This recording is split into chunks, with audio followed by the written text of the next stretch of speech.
नमस्कार दोस्तों। कल उत्तर प्रदेश में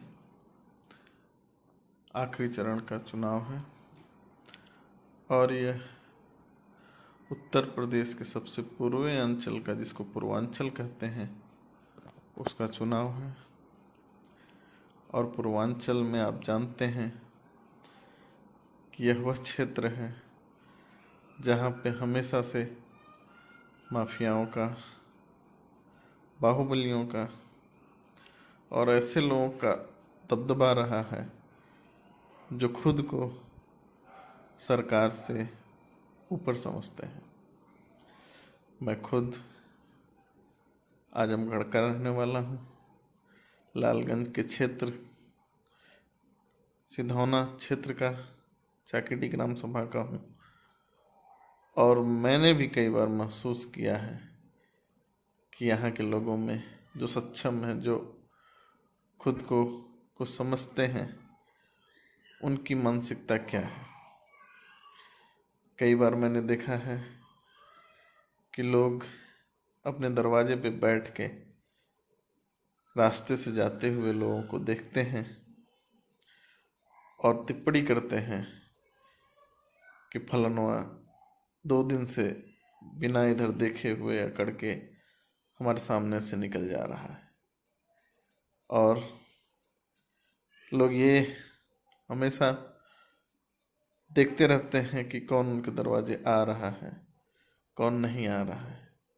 यहाँ का कमज़ोर वर्ग मजबूर है कि वह जो सक्षम है, जो ताकतवर हैं, उनका द्वार लगाए और एक पक्ष को पकड़े, जिससे कि उनके ऊपर भविष्य में कोई समस्या न आए। यदि कोई ऐसा व्यक्ति है जो निष्पक्ष रहता है, जो किसी से मतलब नहीं रखता है, तो शायद वह सुरक्षित नहीं है। कल कोई भी पक्ष उस पे हावी हो सकता है या उसके पड़ोसी के विवाद को भड़का के उसको परेशान किया जा सकता है। इस पूर्वांचल में हर व्यक्ति अपने आप को बाहुबली समझता है और अपने हिसाब से चीज़ों को देखता है, सही गलत को निर्धारित करता है और क्षेत्रीय थानों में, तहसीलों में अपने दबदबे को बरकरार रखने के लिए क्षेत्रीय बाहुबलियों से मिलके अलग अलग चीज़ें करता है। तो इस पूर्वांचल की सबसे बड़ी समस्या है लोगों की मानसिकता। इस मानसिकता को बदलने के लिए, जिससे कि हर व्यक्ति सबको समान समझ सके, सबको समान जगह पे ला सके, उसमें यह मायने न रखे कि आप पूंजीपति हो, जमींदार हो, या आप गरीब हो, या आप किस वर्ग के हो, आप क्षत्रिय हो, यादव हो, ब्राह्मण हो, अनुसूचित हो या क्या हो। इन सब दायरों से ऊपर लाना हर व्यक्ति को यह पूर्वांचल की सबसे पहली प्राथमिकता है। लेकिन जैसा कि हम देख रहे हैं कि पहले की सरकारें किस तरीके से जातिवाद को, धर्मवाद को बढ़ावा देती हैं, माफियाओं को संरक्षण देती हैं, बाहुबलियों को संरक्षण देती हैं और किस तरीके से वो खुद का जेब भरने मात्र तक ही सीमित हैं और इस तरीके से उन्मुक्त हो जाती हैं कि क्षेत्रीय बाहुबली एक सरकार की तरह काम करने लगता है और क्षेत्रीय कर्मचारी बेचारे मजबूर हो जाते हैं उनकी बातें सुनने के लिए और वहीं से माफियावाद, बाहुबलीवाद का जन्म होता है।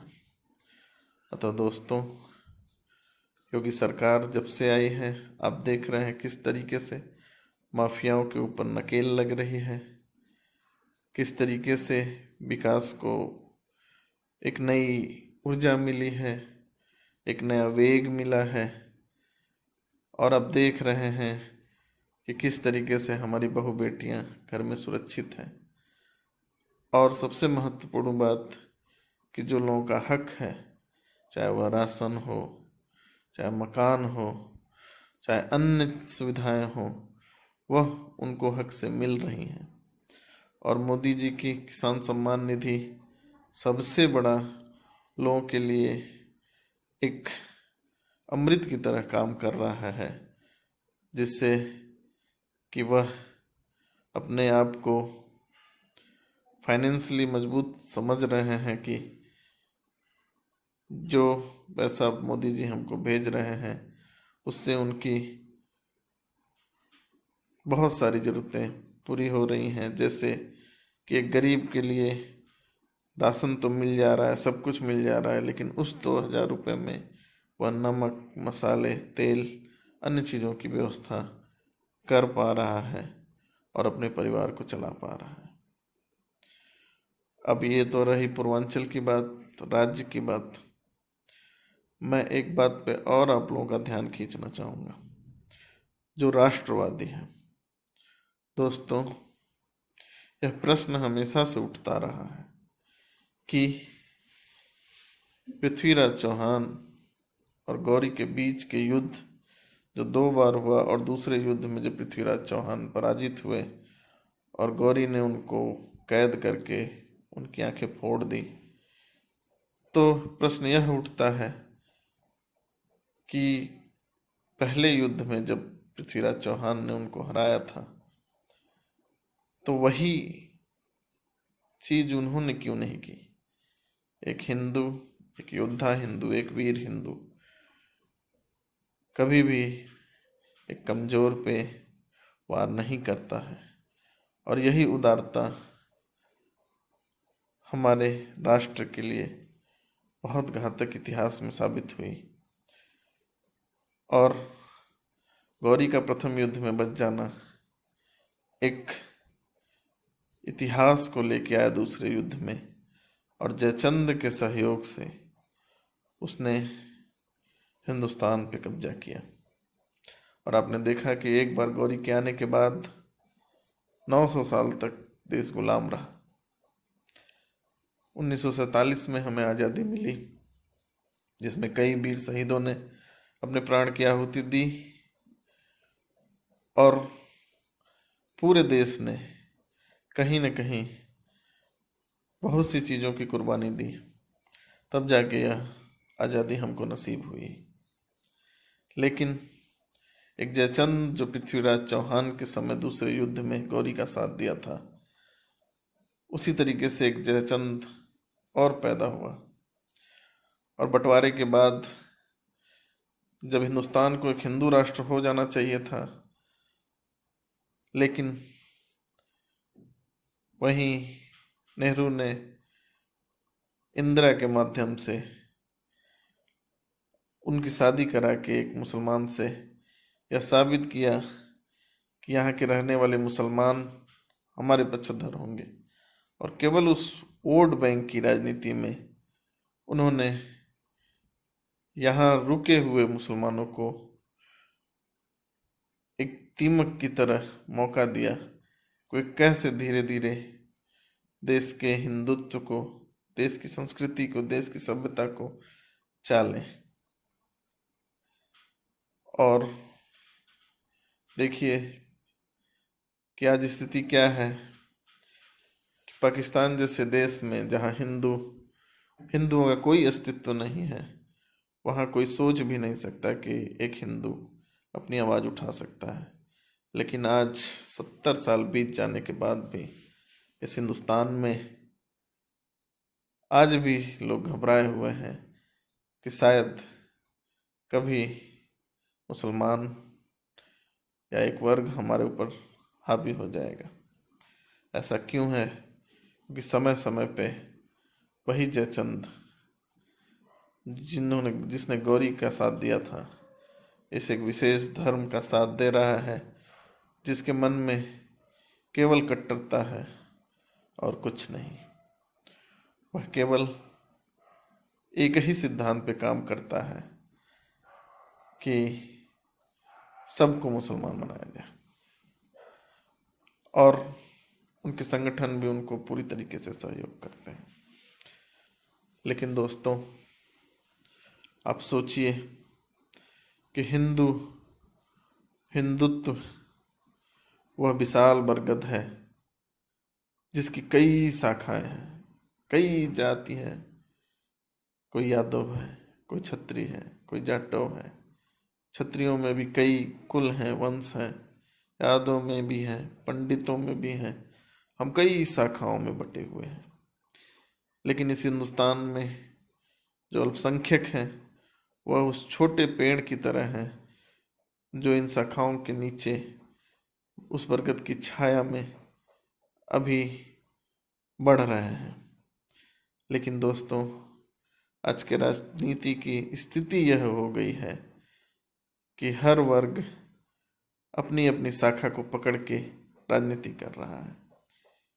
भले वह शाखाएं मोटी हैं, उनमें कई सारे पत्ते हैं जो उनके लिए मजबूत हैं, लेकिन क्या वह शाखाएं जड़ के बिना कहीं वजूद रखती हैं?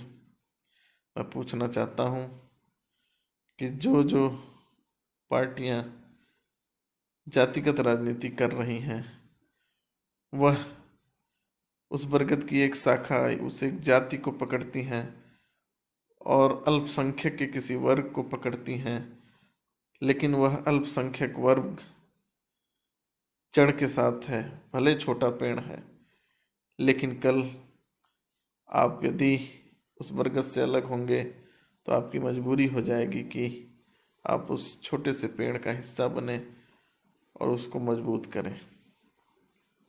मैं पूछना चाहता हूँ कि मुस्लिम आज यहाँ पे 20% की जनसंख्या में है, लेकिन हिंदू जो शाखाओं की मैं बात कर रहा हूँ, जो जातियाँ हैं, कोई 5% है, कोई 10% है, लेकिन सब राष्ट्रीय पार्टी बन के बैठे हैं।